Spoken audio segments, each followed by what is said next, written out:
మరీ ముఖ్యంగా యుద్ధం పేరు చెప్పి వంట నూనె కేజీ 40 రూపాయలు ఇప్పటికే పెంచేసినారు. పప్పుల ధరలు ఇప్పటికే కేజీ 15 నుంచి 20 రూపాయలు పెరిగిపోయింది.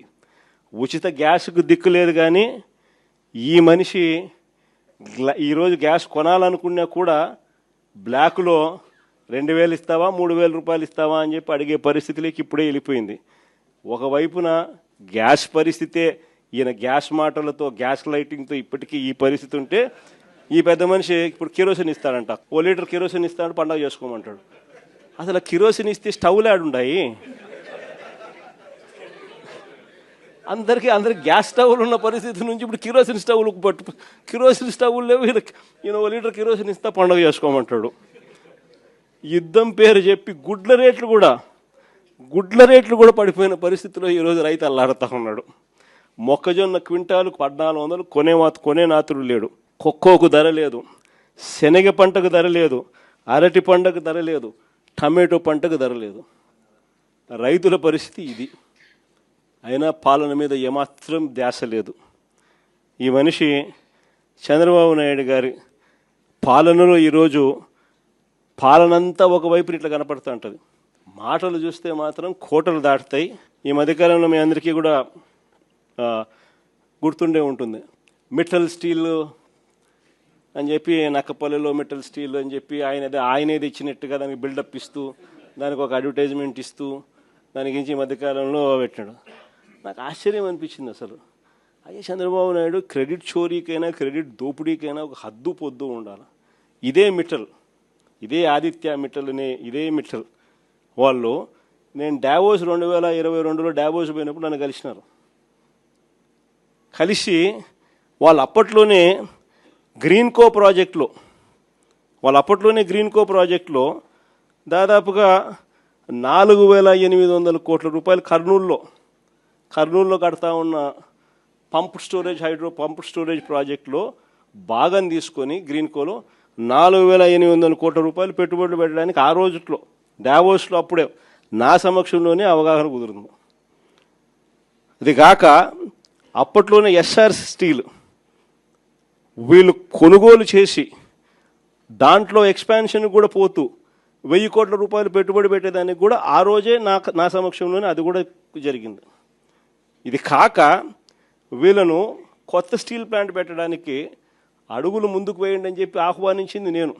రాష్ట్రానికి ఆహ్వానించి రమ్మని చెప్పి వాళ్ళని చెప్పి, వాళ్ళు అధికారులకు కూడా చెప్పిన, వాళ్ళు వస్తున్నారు, వాళ్ళకి ఎక్కడెక్కడ మనం భూములు ఇవ్వగలుగుతామో చూపించండి అని చెప్పి వాళ్ళు రావడము.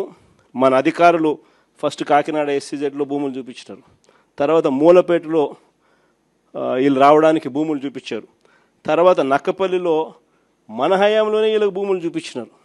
చూపించిన తర్వాత నక్కపల్లిలో వీళ్ళు ఎన్నికలకు మునిపే రావడము, నక్కపల్లిలో భూములు కూడా చూసుకోవడము, భూములు వాళ్ళకు నచ్చడము, అక్కడ ఆల్రెడీ అప్పటికే APIC భూములు మన దగ్గర ఉన్నాయి. ఆ భూముల్లో నుంచి వీళ్ళకి 2200 ఎకరాలు మనం అప్పటికే సూత్రప్రాయంగా వీళ్ళకి ఇవ్వడం కూడా జరిగింది. సూత్రప్రాయంగా ఇచ్చేదానికి అడుగులు ముందుకు కూడా వేశాం. ఈ లోపల ఎన్నికల కోడ్ వచ్చింది. ఇది జరిగింది. ఇక్కడ చూస్తే ఎన్నికలు అయిపోయిన తర్వాత చంద్రబాబు నాయుడు గారు మనం అంత దూరం తీసుకొచ్చిన ప్రక్రియను ముందుకు తీసుకుపోయినాడు. అంతే ఈయన చేసింది.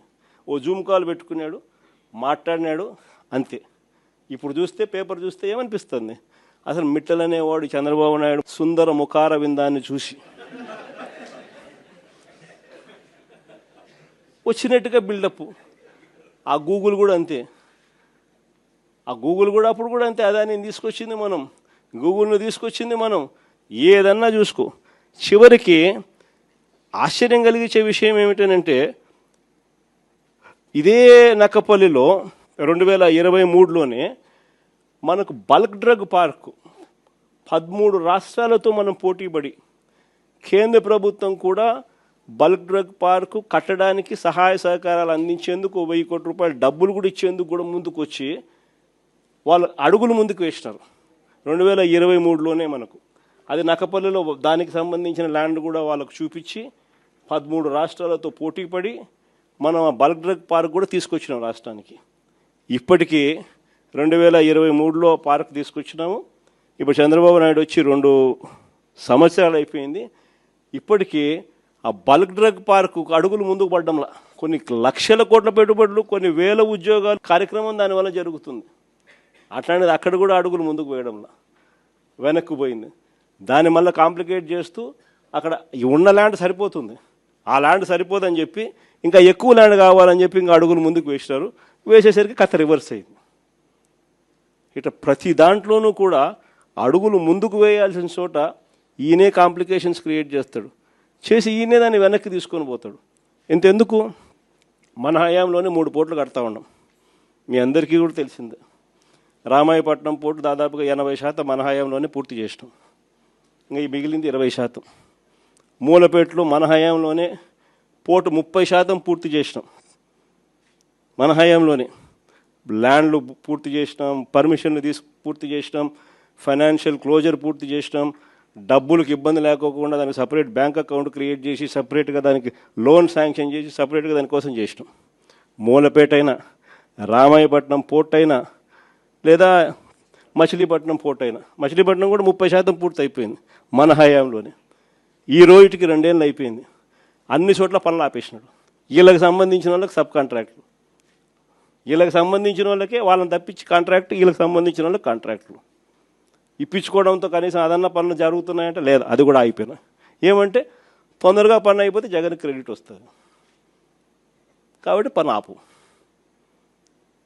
పనులు ఆపి ఆడ చుట్టుపక్కల భూములు మళ్ళా వీళ్ళ మనుషుల చేత కొనుగోలు చేయించే కార్యక్రమాలు మచిలీపట్నంలో వాళ్ళు మొత్తుకుంటున్నారు. ఉన్నదానికి ఆల్రెడీ ల్యాండ్ ఇచ్చినాం, ఆల్రెడీ పోర్టు జరుగుతూ ఉంది. చెన్నైలో పోర్టు ఎన్ని ఎకరాల్లో ఉంది చెన్నైలో పోర్టు. ఇక్కడ వీళ్ళకు 2000 ఎకరాల్లో పోర్టు కడతారు, పైన ఇచ్చినాం, పోర్టు కడతా ఉన్నారు, ఆపేసినాడు. ఇంకా ల్యాండ్ అక్విజిషన్ చేయాలంట. వీళ్ళ బినామీలందరినీ పంపించినాడు, భూములు కొనుగోలు చేసే కార్యక్రమం చేస్తూ ఉన్నాడు. దాని తర్వాత దాన్ని మొదలు పెడతాడంట. ప్రతి అడుగులోనూ కూడా నాకేంది అనే పద్ధతిలో రాష్ట్రాన్ని దోచుకోవడంతోనే ఈరోజు ఎక్కడ చూసినా కూడా అడుగులు జరగబడుతున్నాయి. ఇలాంటి వాతావరణంలో రేపొద్దున 2029 ఎన్నికలు జరగబోతున్నాయి. ఇంకా మీ అందరికీ కూడా ఇంకొక శుభవార్త ఏమిటి అని అంటే, రాష్ట్రంలో సీట్లు కూడా పెరుగుతున్నాయి. 175 కాస్త 263 స్థానాలకు ఏకంగా 50% పెంచి 263 స్థానాలకు పోతున్నాం. పార్లమెంటు స్థానాలు కూడా 25 నుంచి ఏకంగా 38 స్థానాలకు పార్లమెంటు స్థానాలు కూడా పెరుగుతూ ఉన్నాయి. ఎస్సీ ఎస్టీ రిజర్వ్డ్ సీట్లు కూడా 50% పెరుగుతున్నాయి. మహిళలకు 33% పూర్తిగా ఒక చట్టం ప్రకారం ఒక హక్కుగా ఈరోజు మహిళలకు 88 అసెంబ్లీలో 88 సీట్లు, పార్లమెంట్లో 13 సీట్లు ఈరోజు మహిళలకే ఈరోజు అందుబాటులోకి వచ్చే కార్యక్రమం జరుగుతూ ఉంది. ఇది నిజంగా మహిళా అభ్యున్నతికి మనము ఆ టైంలో మన గవర్నమెంట్ ఉన్నప్పుడు మనం ఏకంగా చట్టం చేసి 50% రిజర్వేషన్లు మహిళలకు లోకల్ బాడీస్లోను, మహిళలకు నామినేటెడ్ పదవుల్లోనూ, మహిళలకు నామినేషన్ మీద ఇచ్చే కాంట్రాక్టుల్లోనూ, టెంపుల్ కమిటీస్లోనూ మహిళలకు ఏకంగా చట్టం చేసి 50% మనం రిజర్వేషన్లు కల్పించిన దానికి ఒక అడుగు ముందుకు వేస్తూ మహిళలకు 33% రిజర్వేషన్స్ ఇస్తూ ఏకంగా ఈరోజు 2029లో మహిళలకు మరిన్ని సీట్లు, మరింత ఎంపవర్మెంటు మహిళలకు కూడా జరగబోతా ఉంది. కాబట్టి ఈసారి సీట్లు ఇంతగా పెరుగుతూ ఉన్న నేపథ్యంలో కార్యకర్తల్లో నుంచి ఇంకా లీడర్షిప్ ఇంకా పెరుగుతుంది. ఇది మాత్రం అందరికీ చెప్తా ఉన్నా. కార్యకర్తల్లో ఎవరైతే పటిమ చూపించగలుగుతారో, ఎవరైతే అడుగులు వేయడానికి సిద్ధపడతారో, ఎవరైతే నాయకత్వ పటిమను గట్టిగా చూపించగలుగుతారో అందరికీ కూడా జగన్ న్యాయం చేస్తాడని చెప్పి సందర్భంగా చెప్తాను. ఈసారి జగన్ 2.0లో మాత్రం ప్రతి కార్యకర్తకు చెప్తా ఉన్నాను, బహుశా మనం అధికారంలోకి ఉన్నప్పుడు కోవిడ్ ఉన్నది, మనం అధికారంలో ఉన్నప్పుడు 2 సంవత్సరాలు కోవిడ్ లాంటి విపత్కర పరిస్థితులు ఎప్పుడు ఎదుర్కొని పరిస్థితుల మధ్య బహుశా కార్యకర్తలకు అనుకున్నంత పేరుకు బహుశా నేను న్యాయం చేయలేకపోయి ఉండొచ్చు. పాలన మీద ఎక్కువ ధ్యాస పెట్టాల్సి వచ్చింది, బట్టల మీద ఎక్కువ ధ్యాస పెట్టాల్సి వచ్చింది, కాబట్టి బహుశా అంత ఎక్కువగా చేయలేకపోయి ఉండొచ్చు. కానీ జగన్ 2.0లో మీ అందరికీ కూడా భరోసా ఇస్తా ఉన్నా. జగన్ 2.2లో ప్రజలకు మంచి చేయడమే కాకుండా కార్యకర్తలకు మంచి జరుగుతుంది అని ఖచ్చితంగా చెప్తా ఉన్నా. ప్రజలకు జరిగే మంచి కూడా కార్యకర్తల ద్వారా మీ ద్వారానే జరిగించే కార్యక్రమం కూడా జరుగుతుందని కూడా చెప్తాను. కాబట్టి ఖచ్చితంగా రాబోయేది మంచి రోజులు. చూస్తా కన్ను మూసుకొని కన్ను తెరిచేసరికి 2 ఏళ్ళు అయిపోయింది. ఇక మిగిలిండేది కేవలం 3 సంవత్సరాలు. ఈ 3 సంవత్సరాల్లో కూడా ఇంకా 1.5 సంవత్సరం ఎలా గడిచిపోయింది అని అంటే ఆ తర్వాత ఎలాగో చివరి 1.5 సంవత్సరం నా పాదయాత్ర కూడా ఎలాగో జరుగుతుంది. ఆ తర్వాత చంద్రబాబు నాయుడు ప్రతిరోజు సినిమా చూపించే కార్యక్రమం ప్రతిరోజు కూడా జరుగుతుంది. కాబట్టి చంద్రబాబు నాయుడు గారు చేసే ఈ రెడ్ బుక్ పాలనైనా, చంద్రబాబు నాయుడు చేసే ఈ అన్యాయాలైనా ఇక టైం దగ్గరకు వచ్చింది. ఆయన గురించి ఇక భయపడాల్సిన అవసరం లేదు. ఆ భయపడే రోజులు ఇంక పోయాయి. ఇక నుంచి చంద్రబాబు నాయుడిని గట్టిగా నిలదీసే కార్యక్రమాలకు శ్రీకారం చుట్టవలసిన రోజులు దగ్గరకు వచ్చినాయని మీ అందరికీ కూడా ఈ సందర్భంగా విన్నవిస్తా ఉన్నాను.